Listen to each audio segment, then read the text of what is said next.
안녕하세요. 맥교입니다. 타임머신은 편리한 백업과 복구라는 장점을 가지고 있는 맥OS의 편리한 툴입니다. 이러한 타임머신도 맥OS 버전 업그레이드와 함께 내부적인 변화를 거듭해 왔는데요. 특히 맥OS 빅서부터 타임머신 백업 디스크 사용에 관련된 변경사항이 있어서 오늘 영상에서 다뤄보고자 합니다. 그럼 시작하겠습니다.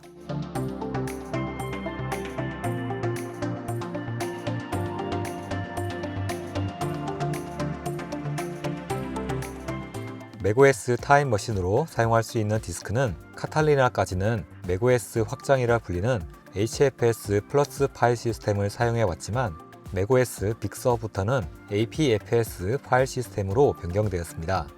만약 여러분의 맥이 현재 맥OS 빅서 몬테레이를 구동하고 있고 새로운 외장 드라이브를 타임머신용으로 사용하게 되면 해당 드라이브 디스크는 APFS 포맷으로 사용할 수밖에 없습니다.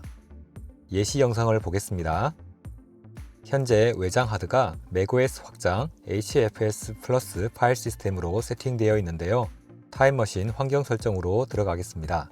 디스크 볼륨 항목을 선택하고 디스크 사용을 클릭하겠습니다. 만약 디스크에 파일이 있는 경우에는 지우기를 물어보는 알람이 뜨게 되어 있습니다. 또한 유의사항이 하나 더 있죠. 볼륨에 호환되지 않는 파일 시스템이 있기 때문에 해당 볼륨을 지워야 합니다. 이 말은 기존 맥OS 확장 파일 시스템을 APFS 포맷으로 변경한다는 의미입니다. 바로 작업이 시작됩니다. 잠시 기다리면 APFS 파일 시스템으로 변경되었습니다. 그동안 타임머신 백업용 디스크에는 타임머신 백업본도 생성되고 일반 파일 저장도 가능했는데요. 하지만 아까와 같이 APFS 파일 시스템으로 변경된 타임머신 외장 하드에는 파일 저장이 불가능해졌습니다. 해결 방법을 다음 장에서 알아보겠습니다. APFS 파일 시스템으로 포맷된 타임머신 백업 볼륨에는 일반 파일 저장이 불가능했는데요. 애플 홈페이지를 살펴보겠습니다. 물리적으로 동일한 기기에 타임머신 백업이 아닌 파일을 저장하려면 디스크 유틸리티를 사용하여 디스크에 추가 APFS 볼륨을 생성하십시오. 이렇게 하면 두 개의 볼륨이 사용 가능한 저장 공간을 공유합니다 라고 되어 있습니다. 디스크 유틸리티를 열어보겠습니다. 참고로 보기 메뉴에서 모든 기기 보기를 선택하겠습니다. 외장 디스크에 컨테이너가 1개 있고 그 밑에 APFS 볼륨이 1개 있는데 이 볼륨이 타임머신 전용 볼륨으로 적용되어 있습니다. 1개 컨테이너에 여러 개의 볼륨을 생성할 수 있게 되어 있는데요. 왼쪽에서 컨테이너 또는 볼륨명 항목을 선택합니다. 볼륨을 추가하기 위해 플러스 버튼을 클릭합니다. 볼륨 이름을 입력하고 포맷은 APFS 대소문자 구분으로 선택하겠습니다. 추가 버튼을 클릭하면 잠시 후 APFS 추가 볼륨이 생성됩니다. 기존의 볼륨은 타임머신으로 바꿔보겠습니다. 새로 추가한 볼륨에 파일을 저장해 보겠습니다. 이렇게 파일 저장이 잘 되고 있습니다. 물론 타임머신 볼륨에는 저장이 되지 않습니다. 이렇게 볼륨은 두 개로 나뉘었지만 타임머신 볼륨과 새로 추가한 볼륨은 서로 물리적인 공간을 공유하기 때문에 볼륨별로 유연하게 데이터를 저장할 수 있습니다. 우선 타임머신 백업을 지금 바로 실행하겠습니다. 백업이 시작되었는데요. 그 후로 시간이 좀 흘렀습니다. 타임머신 환경 설정을 보면 백업 진행 게이지가 표시되어 있지 않습니다. 백업이 완료된 것처럼 보이는데요. 타임머신 시작을 해 보겠습니다. 오른쪽 백업 타임라인을 보시면 백업된 시점에 표시가 되어 있는데요. 이것을 보시고 백업이 완료되었구나 하고 생각하실 수 있는데요. 또한 파인더에서 해당 볼륨 사용량을 조회해보면 용량도 어느 정도 차 있고요. 하지만 초기 백업은 완전히 종료된 것이 아닙니다. 파인더에서 백업 볼륨의 백업본 연월 1 항목이 아직 표시되지 않았기 때문인데요. 이전 맥OS에서 HFS 플러스 포맷으로 백업을 해 오셨던 분들이라면 생각보다 백업본 생성이 오래 걸린다고 생각하실 수 있습니다. 일단 자동 백업 기능은 계속 켜놓겠습니다.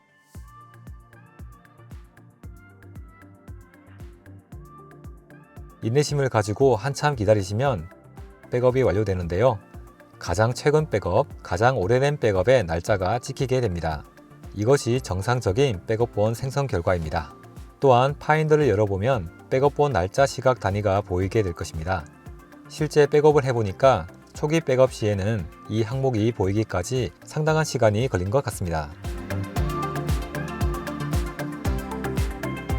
만약 동일 맥 기기에서 맥OS 모하비, 카탈리나 등의 이전 버전 운영체제에서 타임머신 백업을 외장 하드에 기록하신 경우가 있을 것입니다.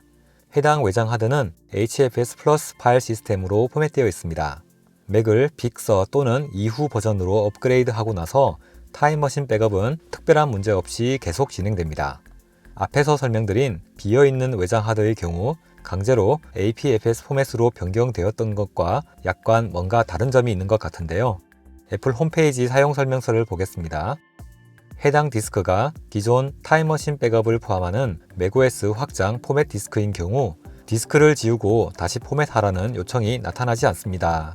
즉, HFS 플러스 파일 시스템에 타임머신 백업본이 저장되어 있는 디스크를 빅서, 몬테레이 등의 최신 운영체제 기반의 타임머신은 기존 파일 시스템을 그대로 유지하면서 백업을 진행한다고 합니다. APFS 파일 시스템이 아닌 HFS 플러스로 계속 사용할 수 있게 되는 것이죠. 애플 홈페이지 사용 설명서에 의하면 빅서를 실행 중인 맥에서 타임머신 백업을 생성하는 경우 해당 백업은 이전 버전의 맥OS를 실행 중인 맥과는 호환되지 않습니다. 빅서뿐만 아니라 몬테레이에도 동일하게 설명되고 있는데요. 이는 여러 가지 의미로 해석될 수 있습니다. 첫 번째, 맥OS 볼륨의 타임머신 백업 디스크는 카탈리나 및 이전 버전에서 타임머신 백업 디스크로 사용할 수 없습니다. 카탈리나 및 이전 버전에서는 HFS 플러스 파일 시스템으로 백업되기 때문인데요. APFS 볼륨의 타임머신 디스크를 카탈리나 맥북에 꽂고요. 타임머신 환경 설정에서 백업 디스크 선택 목록을 열어보면 선택 가능한 목록에 조회가 되지 않고 있습니다. 선택이 불가능한 것이죠. 두 번째, 빅서 및 이후 버전에서 생성한 타임머신 백업본이 저장된 디스크를 카탈리나 및 이전 버전의 맥OS에 연결하면 디스크 볼륨은 표시되지만 그 속에 있는 파일은 볼 수가 없습니다. 파인더에서 백업본 특정 폴더를 검색해서 일부 파일을 뽑아낼 수 있었는데요. 운영체제 간 백업 시스템 호환성으로 인해서 이 부분은 지원되지 않습니다. 이것 외에 추가적인 호환성 문제 가능사항은 제가 좀 더 찾아본 후 별도 영상으로 정리해 보겠습니다. 빅서, 몬테레이를 사용 중인 여러분들이 타임머신 백업 및 일반 파일 보관용으로 새로운 외장 디스크를 구매했다면 APFS 포맷으로만 써야 하는 걸까요? 꼭 그렇지는 않습니다. 물리적인 한계 디스크 기기에 HFS 플러스, APFS 볼륨을 혼합하여 구성할 수도 있습니다. 먼저 디스크 유틸리티에서 해당 디스크를 맥OS 확장으로 포맷하고요.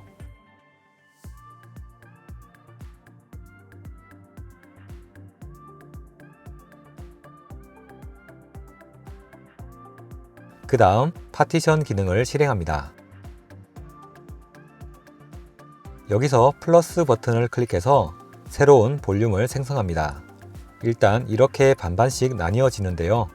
오른쪽에 해당 파티션별로 포맷과 크기를 입력하시면 되겠습니다. 방금 새로 추가한 파티션은 APFS로 설정하고요. 기존 파티션은 맥OS 확장으로 유지합니다. 각각의 용량은 용도에 맞게 정해주시면 되고요. 적용 버튼을 눌러서 최종 반영합니다.